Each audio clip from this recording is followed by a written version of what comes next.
Hinganame fadhuufi duubi yeedaloo galata Amaatti baraddeena fiidde laphee kooti mataa Qilleensi beekaa biyyicha xoobii waamamuu koo Ajabsa fuujedhaa naannoonis durbee kan seenaa koo Ani abdii koo guduunfee Hinta wafaanulaa warrabbii koo guuttanii meeturaana duraa Akuu koo guduunfee Hinta wafaanulaa warrabbii koo guuttanii meeturaana duraa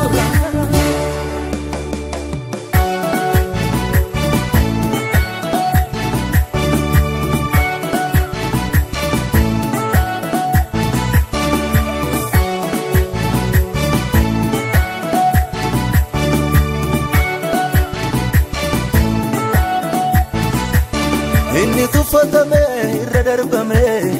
dhagaa golee ajeechu ta'e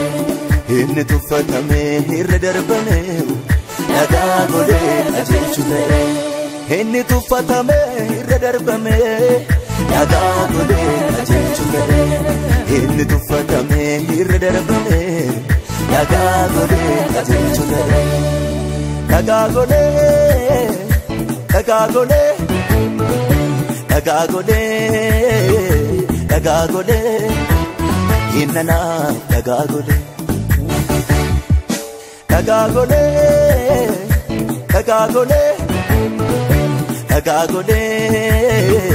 Dagagole Inana Dagagole Ani abdii koo guduunfee Hinta wafaanulaa warrabbii koo guuttanii meeturaana duraa Akuu koo guduunfee Hinta wafaanulaa warrabbii koo guuttanii meeturaana duraa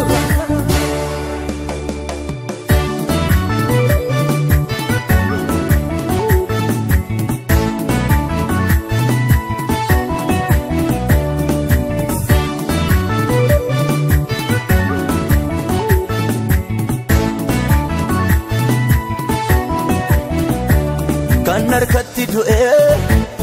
awwaalutuun deemu Yesuus gidduu goree boolla duwwaa godhee boosiftuu gab godhee himimmaan koo haqee anaaf bara fidee warri amananii Abrahaam amanee wajjin eebbifamu anaan kan fayyadu qilleensa tubaataa ana maadabus Hinganame fadhuufi duubi yeedaloo galata Amaatti baraddeena fiidde laphee kooti mataa Qilleensi beekaa biyyicha xoobii waamamuu koo Ajabsa fuujedhaa naannoonis durbee kan seenaa koo Ani abdii koo guduunfee Hinta wafaanulaa warrabbii koo guuttanii meeturaana duraa Akuu koo guduunfee Hinta wafaanulaa warrabbii koo guuttanii meeturaana duraa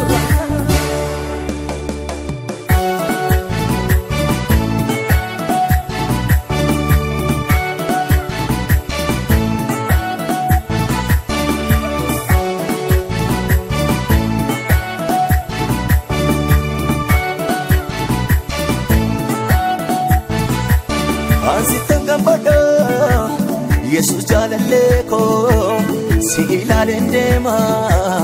mana galgalaa koo achumatti kadheem bira darbee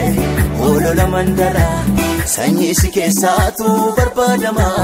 naan jedhe samiirra achumatti kadheem bira darbee olola mandara sanyii si keessaatu barbaadama naan jedhe samiirra ani abdii koo guduunfe hinka wafaanula warrabbii koo guuttanii meeturaana dura hakuu koo guduunfe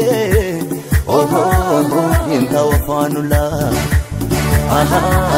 warrabbii koo guuttanii meeturaana dura